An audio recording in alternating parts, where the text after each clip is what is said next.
നവകേരള സദസ്സ് അവസാനിച്ച് ദിവസങ്ങൾ പിന്നിടുമ്പോൾ അതിന്റെ ഭാഗമായി എല്ലാ ജില്ലകളിൽ നിന്നായി സംസ്ഥാനത്തെ സർക്കാരിന് മുന്നിലേക്ക് വന്നത് 6 ലക്ഷത്തോളം പരാതികൾ. എറണാകുളത്തെ പര്യടനം പൂർത്തിയാക്കാത്തതുകൊണ്ട് കണക്ക് പൂർണ്ണമായിട്ടില്ല. ലഭിച്ച പരാതികളിൽ എത്രയെണ്ണം തീർപ്പാക്കിയെന്ന കണക്കും ഇതുവരെ പ്രസിദ്ധീകരിച്ചിട്ടില്ല. പെട്ടെന്ന് പരിഹരിക്കാൻ കഴിയുന്നവ തീർപ്പാക്കിയെന്നും ചട്ടത്തിലടക്കം ഭേദഗതി വരുത്തേണ്ട പരാതികൾ ഉള്ളതുകൊണ്ട് അത് വിശദമായ പരിശോധനയ്ക്ക് ശേഷം തീർപ്പാക്കുമെന്നുമാണ് സർക്കാർ വിശദീകരണം.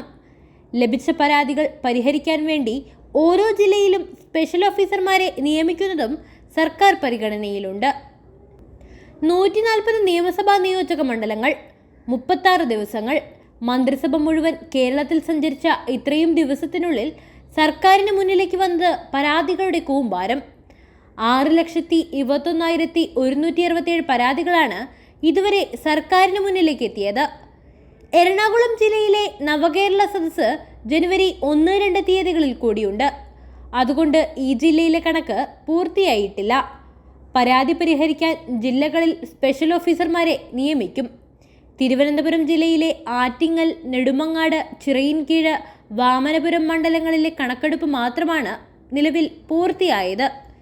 എറണാകുളം ജില്ലയിലെ 2 ദിവസത്തെ പര്യടനം കഴിഞ്ഞാൽ മാത്രമേ പരാതികളുടെ കണക്ക് പൂർണ്ണമായി ലഭ്യമാവുകയുള്ളൂ.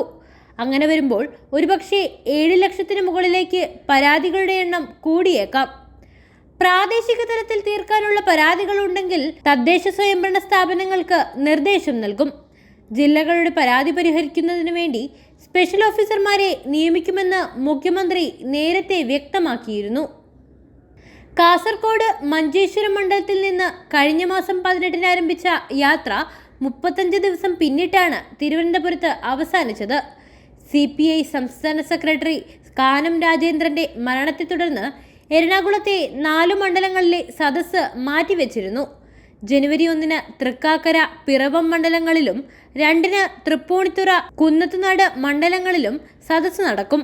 അതേസമയം നവകേരള സദസ്സിൽ അതിശയകരമായ സംയമനം പൊതുജനം കാണിച്ചെന്ന് മുഖ്യമന്ത്രി പിണറായി വിജയൻ കഴിഞ്ഞ ദിവസം പറഞ്ഞു. സംയമനം കാണിക്കണമെന്ന് പറഞ്ഞത് നാട്ടുകാർ അനുസരിച്ചു. കോൺഗ്രസിന് വിചാരിച്ച പ്രകോപനം ഉണ്ടാക്കാനായില്ലെന്നും അദ്ദേഹം വിമർശിച്ചിരുന്നു. അതേസമയം സാമ്പത്തിക പ്രതിസന്ധി മൂലം ആനുകൂല്യങ്ങൾക്ക് കാലതാമസമുണ്ടാകുന്ന ക്ഷേമ പെൻഷൻകാർ, പട്ടികജാതി വർഗ വിഭാഗങ്ങൾ, PSC നിയമനം കിട്ടാത്തവർ തുടങ്ങിയവരെയെല്ലാം പ്രതിസന്ധിയുടെ കാരണം കേന്ദ്രമാണെന്ന് ബോധ്യപ്പെടുത്താൻ കഴിഞ്ഞതായാണ് CPM LDF നേതൃത്വത്തിന്റെ വിലയിരുത്തൽ. ഇടതണികളെയും അനുഭാവികളെയും ആവേശഭരിതരാക്കാനും ലോക്സഭാ തിരഞ്ഞെടുപ്പ് പ്രവർത്തനങ്ങൾക്ക് സജ്ജരാക്കാനും നവകേരള സദസ്സിലൂടെ സാധിച്ചെന്നാണ് നേതാക്കൾ പറയുന്നത്.